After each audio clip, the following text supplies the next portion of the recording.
Talented multi-instrumentalist Epping Rakena shares rock classic covers on his channel.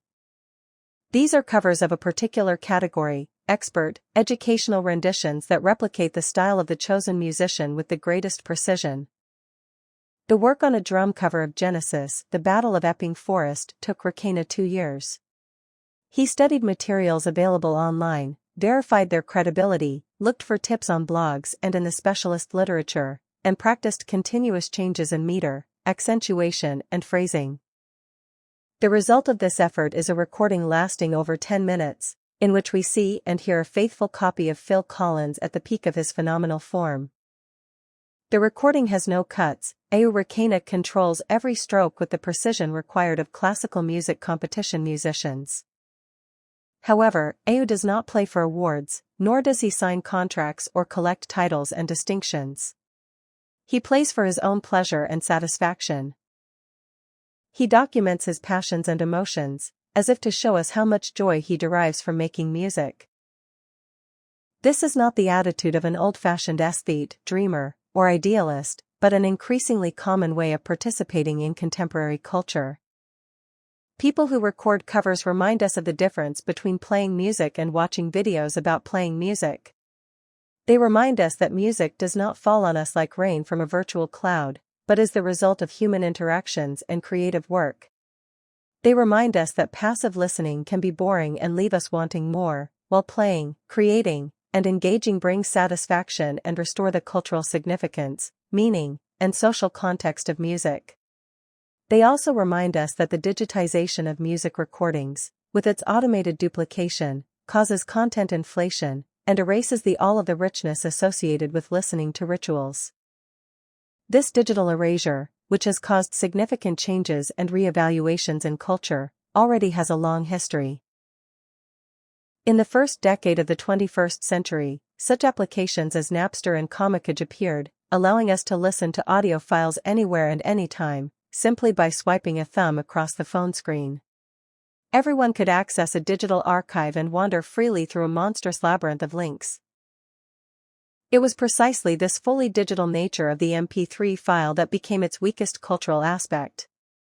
It was no longer connected to any artifact or physical medium.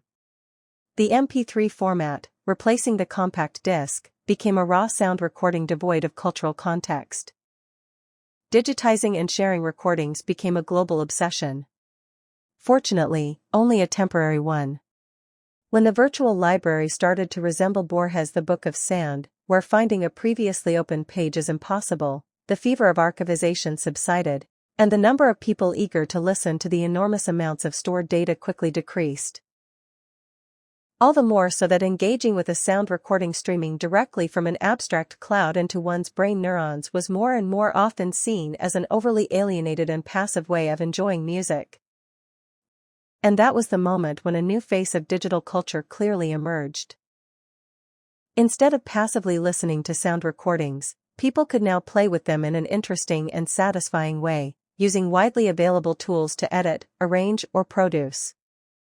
Used and digitally stored content began to circulate from app to app, from disk to disk, accumulating new information, notes, modifications and additions.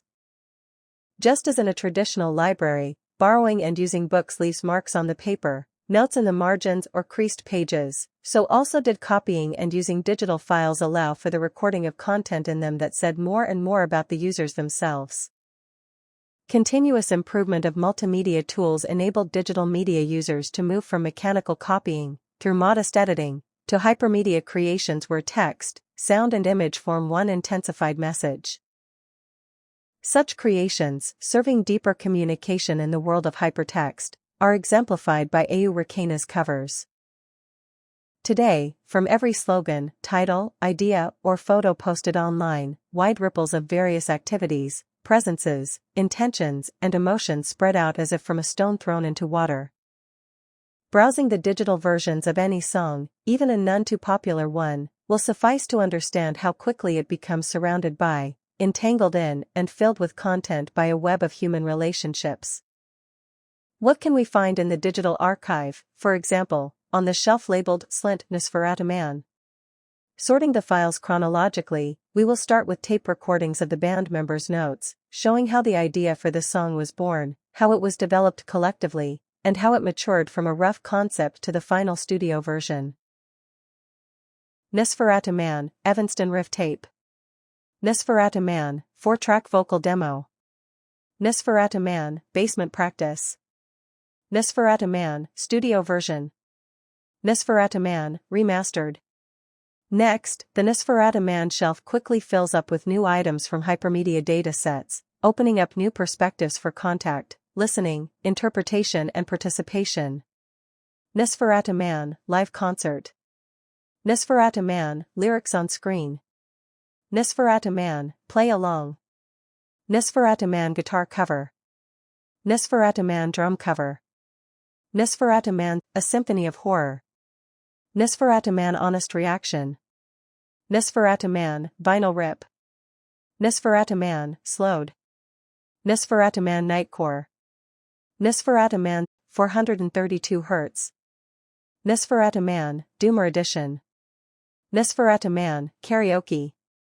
Nosferatu Man School of Rock Denver. And so on.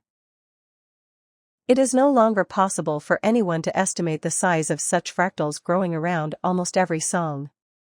Long-term forecasts of the huge increase in musical instrument sales prove that, contrary to populist scenarios, we have not forgotten about the interpersonal, physical nature of music making. In this context, we should also note the enormous growth in musical skills among so-called amateurs. A great example here is the category of rock classic covers performed at an outstanding level by children under age 10.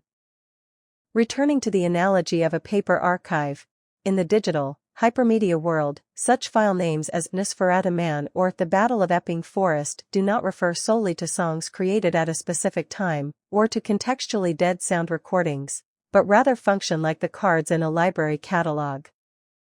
They point us to content stored elsewhere, to the endlessly expanding shelves of global archives. The hypermedia machine, powered by billions of human interactions, is working at full speed. It is also reviving historic rituals initially erased by digitization, giving them a permanent and increasingly well-documented place in the present. Euricanas covers are a superb example of such historical performance practice from the 1970s or 1980s. Every thread or detail in his films is woven into a dense network of contacts, with a community of drummers growing by the day, with musicians offering consultations and lessons, with the percussion instrument manufacturer community, with band fans and, finally, with the cover artist himself. Contemporary culture, fully utilizing the capabilities of new technologies for its own purposes, has replaced old listening rituals with new ones at lightning speed. Digital culture researchers call them digital traces or figures of presence. Digital files, as Mariusz Pisarski puts it, solidify their status through use and reflection on their cultural role. Today, whoever limits themselves to passively listening to anything in any way, who does not produce their own content, record covers, or comment, is passive and often feels a certain dissatisfaction. Such a person stands in the hall of a vast library and browses the cards in the catalog, unaware that just a few steps away, what awaits them is an interior full of content and pulsating with life.